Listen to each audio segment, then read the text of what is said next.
Presiden Jokowi memang unik, paten, dan cerdas.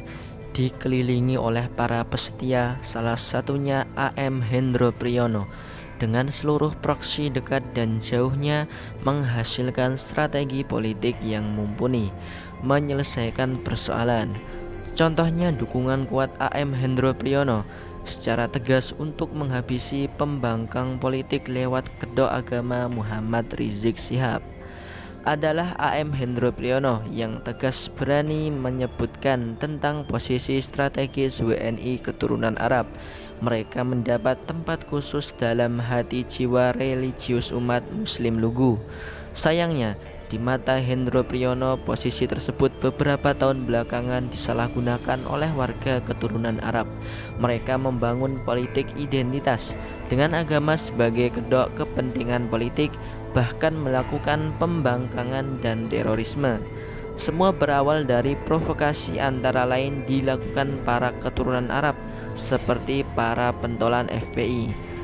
Cobalah warga keturunan Arab mengendalikan diri, jangan menjadi provokator, kata AM Hendro Priyono di Jakarta beberapa waktu lalu. Hebatnya, peringatan Hendro Priyono disampaikan saat FPI begitu kuat, tanpa tanding.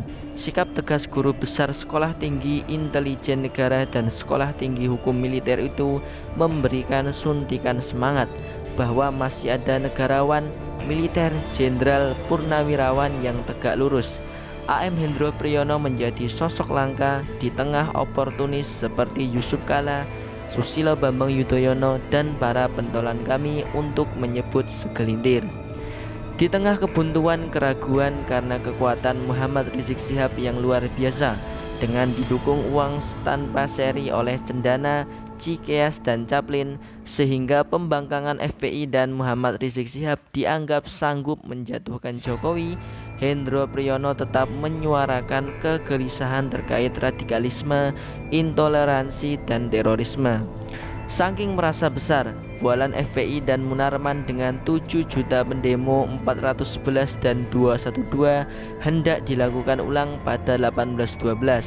Meski hasilnya gagal total, namun perang kekuatan pro kontra untuk membubarkan FPI menjadi titik konflik kepentingan di antara penguasa, utamanya politikus. Namun Jokowi bersikap tegas, bubarkan FPI, yang melindungi FPI dipecat. Posisi politisi Mahfud MD menjadi satu kunci penting. Keputusan Jokowi tetap bubarkan FPI. Beruntung Indonesia memiliki Nikita Mirzani yang mengurai kebuntuan politik, hingga tukang obat Rizik Syihab jatuh menjadi pesakitan, hingga semua doa buruk tersangka Chat Mesum itu mengenai dirinya sendiri. Hukuman Allah keras terhadap munafikun Muhammad Rizik Syihab. Banyak orang yang tak paham langkah Jokowi. Politik baginya adalah soal pengamatan, bukan hanya tentang gebiar di lapangan, bukan hanya tentang belusukan yang tidak real seperti belusukan Anies dan Ridwan Kamil yang tidak akan menggetarkan jiwa rakyat. Ada yang lebih penting, strategi menenangkan perang, bukan pertempuran. Kisah penghancuran FPI yang dirancang dengan komprehensif oleh Kapolri, Panglima TNI, Menko Polhukam dibangun dengan grand design. Disinilah Jokowi bermain.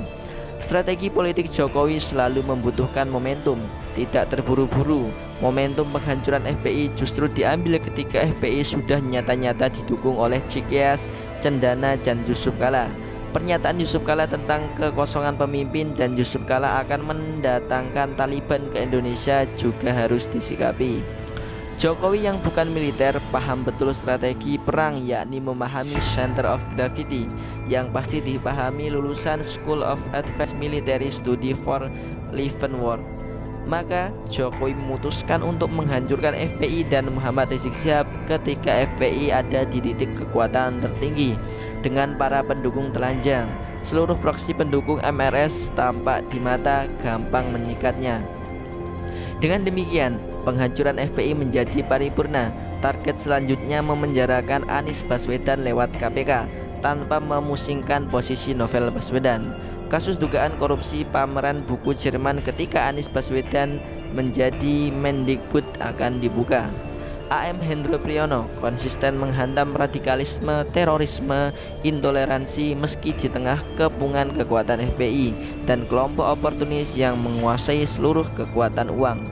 Bukan hanya Muhammad Rizik Syihab, Munarman dan FPI hancur berkeping. Akibatnya dibubarkan FPI, Anies Baswedan jadi kerdil. Yusuf Kala ngumpet tidak mendukung Muhammad Rizik Syihab. Nah, dibalik keputusan tegas Jokowi, ternyata ada dukungan politik, pernyataan narasi dan semangat harus dibangun. Dan satu-satunya sosok tokoh yang memiliki kekuatan dan keberanian untuk mengkritisi perilaku ugal-ugalan segelintir keturunan Arab hanyalah AM Hendro Priyono, pembuka jalan keberanian negara melawan musuh negara. Jokowi tentu bangga dengan tokoh hebat tersebut.